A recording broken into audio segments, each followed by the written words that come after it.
कभी सोचा है कि कोई सफर जब खत्म होता है तब असली कहानी शुरू होती है? आर्यन, रिया और कबीर तीनों ने मिलकर द्वीप के उस मंदिर की पहेली हल की थी जहां एक किताब ने उन्हें चेतावनी दी थी। यह सिर्फ शुरुआत है।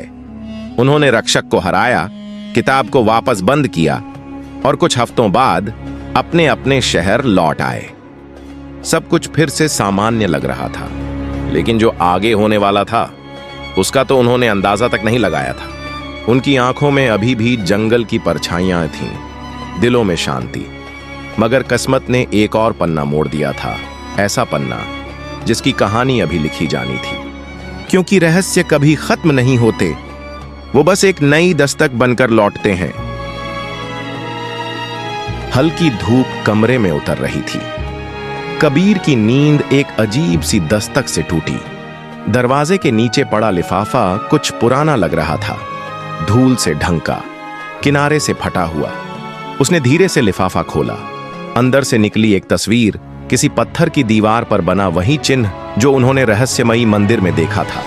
लेकिन इस बार चिन्ह के नीचे कुछ और भी था, एक अधूरा नक्शा और एक वाक्य। जो तुमने जगाया है वह अब तुम्हें ढूंढ रहा है।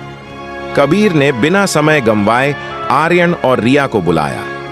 तीनों एक बार फिर उसी जगह बैठे थे जहां से उनकी पिछली यात्राएं शुरू हुई थीं। मुझे नहीं लगता ये सिर्फ चेतावनी है, रिया ने तस्वीर को घूरते हुए कहा। ये बुलावा है फिर से।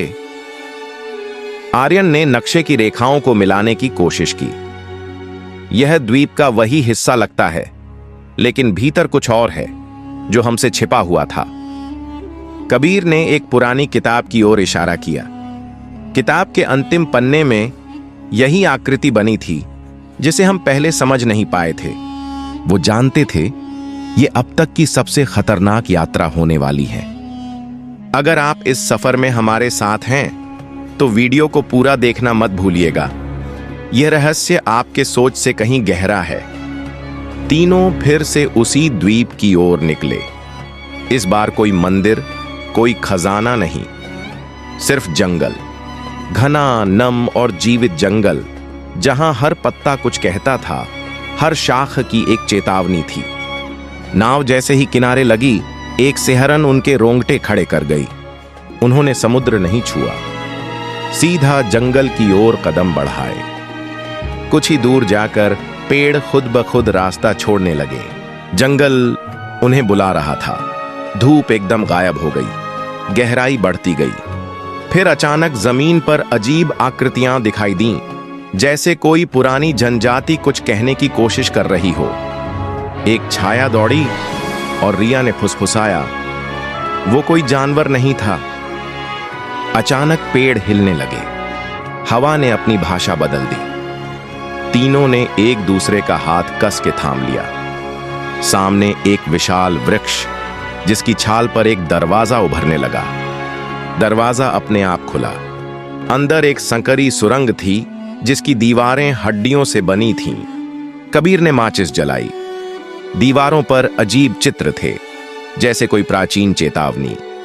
यह जंगल एक शक्ति की नींद था जिसे उन्होंने पहले ही जगा दिया था। तीनों अब जंगल की आत्मा के भीतर थे। रास्ते में पहली परीक्षा ने उनका इंतजार किया, एक भ्रमित घाटी।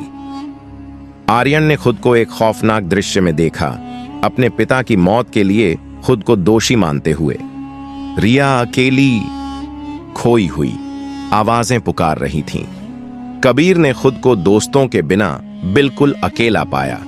लेकिन जब तीनों ने एक दूसरे की आवाजें सुनी तो वो भ्रम टूटने लगा। हम साथ हैं, आर्यन ने कहा, और यही हमारी ताकत है। आगे एक झील मिली जिसकी सतह पर शब्द तैर रहे थे। आत्मा का झरना। उसे पार करने के लिए उन्हें अपने भीतर के सबसे बड़े सच कबूल करने थे। तीनों ने अपनी गलतियां कबूल की और झील अपने आप शांत होकर रास्ता दे गई। एक विशाल वृक्ष जैसा प्राणी सामने आया, आंखें जैसे गहराई से भरी हुई। यह जंगल का रक्षक था, आर्यन ने किताब से वही मंत्र पढ़ा जो शांति की भाषा में था। वृक्ष पीछे हट गया, द्वार खुल गया। जंगल ने अब अपना दिल खोल दिया था। एक गोल स्थान, चारों तरफ झुके हुए पेड़ जैसे मंडल बना रहे हों। बीच में एक पत्थर का सिंहासन जिस पर रखी थी एक थाली और उसमें एक चमकता हुआ टूटा हुआ नीलम। क्या ये खजाना है? कबीर ने पूछा। रिया ने थाली की ओर देखा। नहीं, ये द्वीप की आत्मा है और ये हमें देख रही है। जैसे ही आर्यन ने हाथ बढ़ाया, जमीन कांपने लगी, जानवरों की आवाजें गूंजने लगीं, हवा सर्द हो गई और फिर एक आवाज आई जो हवा से निकली नहीं, सीधे उनकी आत्मा से टकराई। तुमने संतुलन लौटाया है, अब यह भूमि तुम्हें अपना रक्षक मानती है। तीनों ने कुछ नहीं कहा।